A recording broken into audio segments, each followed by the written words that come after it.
ሰላም ወደ ዌብሳይት የዩቲዩብ ቻናል እንኳን ደህና መጣሽ። ዛሬ የምናወራው ብዙዎቻችን ደፍረን ስለማንናገረው ግን ስለምንሳቀቅበት የጭን መጥቆር ነው። ቻናላችንን ሰብስክራይብ አድርገሽ ቪዲዮውን ማየት እንዳትረሽ። የኔ ቆንጆ የጠቆረ ጭንሽን ለማቅላት ቆዳሽን ለማለስለስና ወደ ቀድሞ የተፈጥሯዊ ውበቱ ለመመለስ ከዚህ የተሻለ ሌላ የምታዩ ቪዲዮ አይኖርም። በጭን መፋተግ ምክንያት የሚመጣው ያ የማይፈለግ ጥቁረት እጅግ በጣም አሰቃቂ ሊሆን ይችላል። ያንን ያማረ አጭር ቀሚስ፣ ቁምጣ ወይም የዋና ልብስ ለመልበስ አስበሽ ነገር ግን ጥቁረቱ በራስ መተማመንሽን ሰርቆት ሰው ምን ይለኛል ወይም ሰዎች ቢያዩኝስ ብለሽ ተሳቀሻል። አልፎ ተርፎ በቆዳሽ ጥቁረት ምክንያት ብቻ የምትወጃቸውን ፋሽኖች ለብሰሽ ለመውጣት ፈርተሽ ታውቂያለሽ? አይዞሽ የኔ ቆንጆ ብቻሽን አይደለሽም። ይህ የብዙዎቻችን ትግል ነው። ዛሬ ግን መፍትሄውን ይዤልሽ መጥቻለሁ። ዛሬ ያልተፈለገውን የጭንሽን ጥቁረት ለአንዴና ለመጨረሻ ጊዜ የምትሰናበችበትን የ7 ቀን የለውጥ ሚስጥር በዝርዝር እነግርሻለሁ። ምንም አይነት ውድ ፕሮዳክት ሳያስፈልግሽ፣ ምንም አይነት የጎንዮሽ ጉዳት ሳይፈጥርብሽ በቤትሽ ውስጥ ባሉ ተፈጥሯዊ ነገሮች ብቻ እንዴት የጠቆረውን ቆዳሽን ማቅላት እንደምትችይና ቆዳሽ እንደ ሕፃን ልጅ ቆዳ እንዲለሰልስ እንዴት እንደምታደርጊ ለማወቅ እስከ መጨረሻው አብረሽን ቆይ። ይህ ቪዲዮ ውጤቱን በተግባር የምታይበት እንጂ በወሬ ብቻ የሚያልቅ አይሆንም። ዝግጁ ከሆንሽ ወደ መፍትሄው እንለፍ። ለምን ጭናችን ከሌላው ቦታ ተለይቶ ይጠቁራል? ለምን እንደሚጠቁር ካወቅሽ ግማሹን መንገድና ትልቁን የቤት ስራ ጨርሰሻል ማለት ነው። ምክንያቱም ችግሩን መረዳት መፍትሄውን ለማግኘት የመጀመሪያው እርምጃ ነው። በጭን አካባቢ የሚከሰት የቆዳ መጥቆር ዋነኛውና ቁልፍ መንስኤው ፍትጊያ ሲሆን ይህም በምንራመድበት፣ ስፖርት በምንሰራበት ወይም ጥብቅ ያሉና አየር የማያስገቡ ልብሶችን ልክ እንደ ጂንስ ያሉ በምንለብስበት ጊዜ ጭኖቻችን እርስ በእርስ በመፋተጋቸው የሚመጣ ነው። ይህ ተደጋጋሚ መፋተግ ቆዳችን እንዲቆጣና እንዲላጥ ስለሚያደርገው ሰውነታችን ራሱን ከጉዳት ለመከላከል ሲል ሜላኒን የተባለውን ንጥረ ነገር ከመጠን በላይ ያመነጫል። ይህም በዛ አካባቢ ያለው ቆዳ እንዲጠቁር ያደርገዋል። ከዚህም በተጨማሪ ላብና እርጥበት በዛ አካባቢ ታፍነው መቆየታቸው፣ የሞቱ የቆዳ ህዋሳት በየጊዜው አለመወገዳቸው እንዲሁም የሆርሞን መዛባት ችግሩን ይበልጥ በማባባስ ከሌላው የሰውነታችን ክፍል በመለየት ጭናችን እንዲጠቁር ያደርጉታል። ቆዳችን ለረዥም ሰዓት ሲታፈን ተፈጥሯዊ ቀለሙንና ልስላሴውን ስለሚያጣ ዛሬ የምናያቸው መፍትሄዎች በዋናነት ትኩረት የሚያደርጉት ይህንን ጥቁረት በመቀነስ የሞቱ ህዋሳትን በጥንቃቄ በማንሳትና ቆዳን በማለስለስ በአዲስና በሚያበራ ቆዳ እንዲተካ ማድረግ ላይ ይሆናል። ያንን ያማረ ቆዳሽን መልሰሽ ለማግኘት ረጅም ርቀት መሄድ ወይም ውድ የሆኑ የውበት መጠበቂያዎችን መግዛት አያስፈልግሽም። ምክንያቱም እውነተኛው መፍትሄ እዚያው ማድ ቤትሽ ውስጥ በሚገኙ ተፈጥሯዊ ውጤቶችሽ ላይ ይገኛል። የጠቆረውን ቆዳሽን ለማቅላትና ወደ ቀድሞ ብሩህነቱ ለመመለስ መጀመሪያ መደረግ ያለበትና ትልቁ እርምጃ የሞቱ የቆዳ ህዋሳትን በጥንቃቄ ማስወገድ ሲሆን ለዚህም 1 የሾርባ ማንኪያ የቡና ዱቄት ከ1 የሾርባ ማንኪያ ንጹህ ማር ጋር በመቀላቀል ድንቅ የሆነ ተፈጥሯዊ ውህድ ማዘጋጀት ትችላለሽ።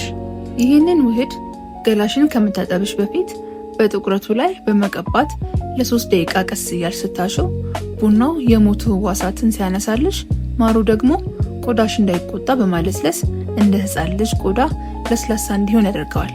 ይህ የቅድመ ዝግጅት ስራ ቆዳሽ እንዲተነፍስና ቀጥሎ የምንጠቀማቸውን የቆዳ ማቅያ ውህዶች በቀላሉ እንዲመጥ በማድረግ ውጤታማነታቸውን በከፍተኛ ሁኔታ ስለሚጨምረው ይህንን የቤት ውስጥ ውህድ በሳምንት 2 ወይም 3 ጊዜ አዘውትረሽ በመጠቀም አስገራሚ ለውጥ ማየት ትችላለሽ። የቆዳሽን ተፈጥሯዊ ብሩህነት ለመመለስና ያንን የማይፈለግ ጥቁረት ለማጥፋት በቤት ውስጥ ከሚገኙ ውህዶች ሁሉ ተአምረኛውና ውጤታማው መፍትሄ የእርጎና የእርድ ማስክ ሲሆን ይህ ውህድ ለብዙዎች እውነተኛ ለውጥ ያመጣ የውበት ሚስጥር ነው።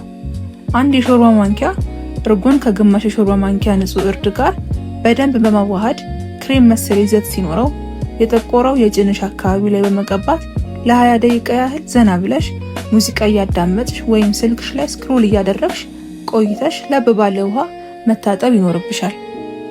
ይህንን ማስክ ተመራጭ ያደረገው ዋነኛው ምክንያት የጭን አካባቢ ቆዳ እጅግ ስስና ቶሎ የሚቆጣ በመሆኑ እንደ ሎሚ ያሉ አሲዳማ ነገሮችን በቀጥታ መጠቀም ቆዳን ሊያቃጥልና ጥቁረቱን ሊያባብስ ስለሚችል ሲሆን እርጎ ግን በውስጡ የያዘው ላክቲክ አሲድ ቆዳን ሳይጎዳና ሳያስቆጣ ቀስ በቀስ እንዲቀላ የማድረግ ከፍተኛ አቅም አለው። ከዚህም በተጨማሪ እርድ ለዘመናት ለቆዳ ውበትና ጥቁረትን ለማጥፋት ውጤታማነቱ የተመሰከረለት ተፈጥሯዊ መድኃኒት በመሆኑ ሁለቱ ተቀናጅተው ቆዳሽ እንዲነጻ፣ እንዲለሰልስና ወደ ቀድሞ ማራኪ ተፈጥሯዊ ቀለሙ እንዲመለስ ያደርጉታል። ይህንን ሂደት በሳምንት 3 ጊዜ ደጋግመሽ በመጠቀም በአጭር ጊዜ ውስጥ የሚታይ ለውጥ ማግኘት ትችያለሽ።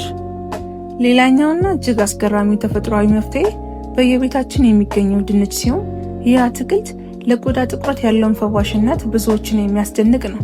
አጠቃቀሙ በጣም ቀላል ነው። ድንቹን ለ2 ሰንጥቀሽ በቀጥታ የጠቆረ ቆዳሽ ላይ በቀስታ ማሸት ወይም ድንቹን በመፈቅፈቅ የሚወጣውን ንጹህ ጭማቂ በጥጥ በመጠቀም ጥቁረቱ ያለበት ቦታ ላይ በመቀባት ለ10 ደቂቃ ያህል ብቻ ቆይተሽ መታጠብ ትችያለሽ። ድንች ይህን ያህል ውጤታማ ሊሆን የቻለው በውስጡ ካቴኮላስ የተባለ ተፈጥሯዊ ኢንዛይም ስላለው ሲሆን ይህ ኢንዛይም ምንም አይነት ሰው ሰራሽ ኬሚካል ሳይቀላቀልበት የቆዳን ቀለም በሂደት የማቅላትና ጥቁረትን የማጥፋት ልዩ ችሎታ አለው። ይህንን ቀላል ዘዴ በየቀኑ ለተወሰኑ ደቂቃዎች ብቻ በመተግበር በአንድ ሳምንት ውስጥ ቆዳሽ በከፍተኛ ሁኔታ ሲቀላና ተፈጥሯዊ ብሩህነቱን ሲመልስ ታያለሽ። በተለይ ደግሞ ከጠቀስናቸው ማስኮች ጋር በማፈራረቅ ብትጠቀሚ ውጤቱ ይበልጥ ፈጣንና ዘላቂ ይሆናል።